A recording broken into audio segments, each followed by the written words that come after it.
to? I heard you have a quiz for me. Oh, I get to give you the quiz too? Yes. Oh, I almost showed her the answers. Okay, we're talking about home remedies. And just like I was speaking with Lonnie about what you can do, well, there's a lot of crazy remedies out there. So let's find out what's true and what's false. So to reduce the symptoms of, say, a sore throat or upper respiratory tract infection, true or false, you should eat honey and lemon. Well, I just heard you suggest that to Lonnie, so I'm going to say true. You're right. It is true. Ding, ding, ding. Lemon may help cut mucus. It tastes really good. It clears people's mouths out. It's high in vitamin C, which is good for you. And the honey, there was a study, and I actually forgot to mention this. There was a study maybe a year or two ago that found that children who took honey had greater relief of cough symptoms and sore throats than over-the-counter products. So that's really interesting. Yeah, yeah. And honey is actually a topically based wound healing substance. So for very intractable wounds that aren't healing, you put honey on it. And, of course, you always have to go through your physician first. We don't want people doing this at home. Manuka honey has been used in research. And what it does is the sugar in the honey keeps the bacteria away. And there's a substance called glucose oxidase. And what that does is creates hydrogen peroxide on your skin, so it's antibacterial. So what is Manuka honey? It's just a type of honey that comes from a certain kind of a bee. You know, there's clover honey and orange honey, and this is called Manuka honey, and this is the kind they use for medicinal purposes. And in fact, recently the FDA approved honey-based wound dressings in this country. Oh, wow. So that's very cool. So honey is a pretty awesome substance. And so what we need to do to keep our honeybees healthy and around is stop polluting the atmosphere, make sure you're recycling, support your local farmers, reduce pesticides, because the honeybees, for some reason, are getting sick. So we have to look after them. I love it. We have a bigger message than just the honey. Now, That's right. Can you buy Manuka honey at any supermarket? Yeah, I've bought it in the supermarket. But again, if you have an intractable wound that just won't heal, you have to see your physician because you may need drugs. You don't want that wound to go septic. You don't want your whole body to become infected. So you have to be, be careful. Talk to your doctor about this first. Just don't go doing it on your own. Okay, great. What is your next question for me? Okay, true or false? Drinking orange juice cures a cold. It does not cure a cold. I will say false. Very good. Thank you. So you're never going to get sick. Well, we always think we need these mega doses of vitamin C when we get sick. And the reason we think that is back in the 1970s, a guy named Linus Pauling had done some research and said if you mega dose with vitamin C, like 5,000 milligrams or more, you can cut colds in half, like about 45 or 50%. But what we found out in recent years with a lot more research is that's not true. Does vitamin C help you at all? It might help you if you're exercising acutely, severely, or in cold environments. So combine that. Like I saw someone out running this morning when it was freezing out. And if they're intense runners going for long runs, some vitamin C supplementation might be good. But for most of us, we get lots of vitamin C in fruits and vegetables, and most of us aren't eating enough fruits and vegetables. So if you eat them regularly, you won't need that bolus of C when you're not feeling well. So, but aren't fluids good for you when you're sick anyway? My mom always told me to make sure to drink a lot of fluids whenever I feel sick. I think we need to drink a lot of fluids all the time anyway because our body's about 80% water. All of the body's immune systems function in a base of water. In the winter, when we get very dried out, our nasal passages, our lungs, that's when we're open to infection. So you do want to drink fluids and keep your body well hydrated to help your immune system get through the winter. So does that mean that I should get a supersized Coke at McDonald's or just drink a ton of water? True or false? A supersized Coke will help fight off infection. No, don't drink Coca-Cola. Don't drink soda. What about juice? People think juice is healthy, but doesn't juice have a ton of sugar? You know, sugar is not the issue really with juice, and sugar isn't really as bad as people think it is. Juice just has a lot of calories. So, we say for adults 4 to 6 ounces of juice a day. If you want more, just adjust your calorie schedule with that. And eating the whole fruit is a little better because you get the fiber with that, and you'll eat less fruit than you will orange juice. Like how many oranges does it take to squeeze for one glass of juice, but eating one orange is usually very satisfying. Right. It takes 3 oranges because I used to work at a diner. And I used to have to squeeze the oranges to make the juice. But fresh squeezed orange juice is so good.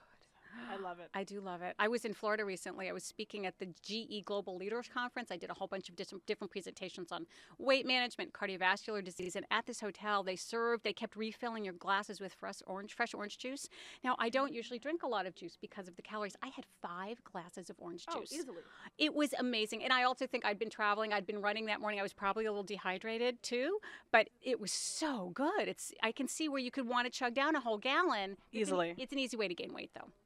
Now, actually, have you tried Trader Joe's fresh squeezed orange juice? I have actually. Isn't it so good? I bet the diner stuff you used to squeeze is better though. That's true. But it's expensive. If you squeeze your own oranges, or honestly just to eat an orange, it's still pretty fabulous. And you save money. Perfect. So what's our next question? Okay, next question. Oh, this is good. We have a dog. We have hi, puppy. Can I pick it up? Can I pick it up?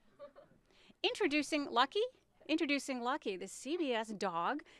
He's a boy. She will be appearing momentarily right here on the CBS web channel. We're running after her. She is eluding capture, and she has eluded us. We have sent out the helicopters to find her here in the office. We have security chasing Lucky right now. Who let those dogs out? I got Sorry. so close, and I was like, Lucky, and then she sped away. She bolted. Lucky wants nothing to do with me. Oh, someone caught her. Oh, they found her.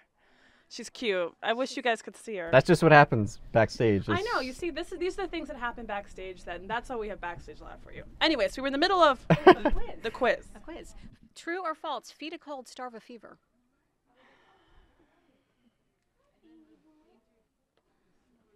False. False. You're right. It's false. And it's not starve a cold and feed a fever either. Either way, it's wrong. And the reason is starving your body for any reason is not good. Your body needs that energy it gets from food to fight infection and to be healthy. So if you're not giving it that energy, you are more likely to stay sick longer or even get worse. In addition, you won't be well hydrated, and we just talked about that. We did. But where does that even come from? Who started that rumor? It's a long time old myth. I mean, I think our grandparents were saying that. So I'm not really sure where it came from. Excellent. Any more questions? Yes, I do. I have one more. Oh, I have another one. Are you ready for one more? This is our last one. So if I get this right, I'll be... Yeah, how is she doing so far? She wins a trip to Boca. Wow. Not really. So far I'm three for three, right? 3 for You're 3. doing great. All right. True or false? Chicken soup is good for the flu. I knew you were going to ask me this. What do you think? Tweet in your answers. Yeah, what does our chat room think? Chicken soup, is it good for the flu? Come on, yes guys. or no, guys? Or a cold? Or upper respiratory tract infection. We can even divide it up that way. Yes. Are people... How about as? Oh my God! I knew you were coming, so I got dressed up. Because you're beautiful. Oh, thank you. Fabulous on camera. All right, we got 2 truths. 2 truths. Okay, Yep. I'm going to add my true because, like we just talked about, fluids are good when you're sick, and soup is fluid. Right. And that's very smart of you to extrapolate that information. It's true, and a very small study says, and it's a small study, so we're not saying that this is absolute fact, found that actually chicken soup or any kind of soup and a lot of vegetables and broth reduced inflammation. Excuse me. We know inflammation is the cornerstone for disease. You reduce inflammation, think of a red throat, swollen sinuses, reduce that inflammation, you will start to feel better. In addition, the researchers were saying that the warm broth, the steam from the broth, helps loosen mucus in your nose because Right. it's getting moisturized, and then the cilia can help fight off that bacteria. So it's not just chicken soup. They're not really sure, but any kind of soup, you could add a lot of vegetables, garlic, onion. It tastes good. It feels good. And sometimes you don't feel like eating when you're sick, so it's a good way to get those fluids in as well. That's perfect. And that explains why sometimes you get a runny nose when you eat chicken soup, because it's loosening. Partly, and also it's vasodilating because it's so warm, you're getting warm. So a lot of that may be a response to that as well. Excellent. Well, those are your tips for how to stay healthy during this winter season. What would you say is the one ingredient or thing that everyone should have in their house in case you need an emergency home remedy? Oh, wow, that's a good question. I think stocking your pantry with healthy foods is a great idea. Like have the honey, have frozen vegetables around, have cans of beans, have whole grains, and at least have the healthy food there. But in an emergency, you may need to have some emergency medications, and that you need to speak with your physician about. Fantastic. I've got a question. Oh, go Does Bryce. Red Bull give you wings? Does Red Bull give you wings? Yes, it does. Yes, it does. Yes, it does. And actually, I mean, that's a giant can of Red Bull. Usually I see the smaller cans, which are about 80 milligrams of caffeine. So that's got to be like 3 times that. I had to import this from Germany, so... It's a huge can. And here's my thing about energy drinks, which is if you need to be drinking a lot of energy drinks, and it's really the caffeine that's making the difference, even the ones with no sugar, really what that means is you need more sleep. You just need more sleep. And more sleep will also help you be healthier. It helps reduce the risk of obesity, of cancer, of diabetes, of heart disease. So sleep is something we all need more of. And if you're really, hung up on the Red Bull or the other energy drinks, in the giant coffee. Starbucks is coming out with what is it, a Oh. 33-ounce That's coffee? great. now? I can't wait for that. Cannot serious? wait. You It's can't- this big. It is actually Gigantic. it's actually more volume than the human stomach. Well, 33 ounces. I mean, it's a big drink, and It's more than the human stomach, the average stomach can hold. It's just gross, Bryce. I mean, think about it. 7-Eleven's got the big gulps. the big. Oh, yeah. okay. So because 7-Eleven's doing it, Starbucks should do it. Exactly. Well, we're supersizing everywhere, and we This have is to be America. careful. This is America, okay? This is America. So the thing is, if you drank 33 ounces of lemonade, I can't count the calories in my head. That's got to be 600 calories in the lemonade, and it tastes good, but it won't fill you up. And here you are drinking all these calories, and then you're still hungry, and then you go eat, and you wonder why you're gaining weight. Absolutely, I 100%. 210 agree. I think Starbucks should come out with a calories. smaller size. 'Cause we're just 210 calories. Yeah. 210 calories about for how many servings? Well, this whole can. Oh, but that's Red Bull, not the lemonade. Right. But 210 calories. If you have 3 of those a day, that's It's- 330 calories, and 100 calories more than your body needs during the day for I know, about I know. a year is about 10 pounds a week. You know, you're a thin guy, so he thinks he can eat anything he wants. He doesn't have to worry. Oh, Just that's wait, definitely Bryce, not just true. wait. Oh, That's you know, definitely Bryce not- actually lost a lot of weight. Oh, did you? Well, yeah, back, Long like time ago. yeah, a long Good time for ago. you. But this is only for I save these babies for Saturdays That's just a Saturday For dinner. the- That's okay. for the backstage. How the many early do you go show. through? Just this one. Just one. Okay. Just So one. all right, I won't bust your chops. That's okay. What time did you wake up this morning, Bryce? See, I don't go to sleep, so You didn't go to sleep? I go right on through. I go right on See, through. that's what we're talking about with the sleep. Now, Yeah. speaking of sleep, I actually have trouble sleeping a lot. So what would you suggest? Do you exercise? Okay. I see that already means no. That look on her face and that pause means no, I do not. Right. No, you need exercise. Cardiovascular exercise really helps with sleep. It helps manage stress. It helps turn your brain off when you're lying in bed and your brain's going a million miles an hour. So exercise is great for that. Don't drink alcohol at night. We think it helps us sleep, but it actually wakes us up when we can't get back to sleep.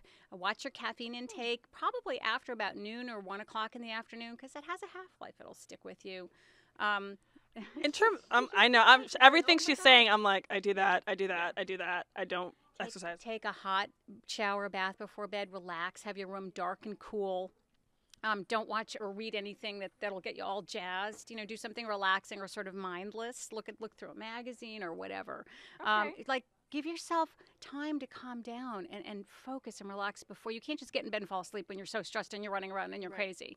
So get in bed, relax, have a little ritual before you get in bed. You know, when you calm down and relax and focus, and that will help you sleep too. Well, Samantha, thank you so much for all of these tips. I have a feeling I'm going to sleep very well tonight. Because you're going to go out and take a nice long walk and get some exercise. And I'm going to take a I nap. Even though will. it's freezing out, you have to wear layers. I know, definitely. I will keep all of that in mind. Thank you so much. Thank you for having me.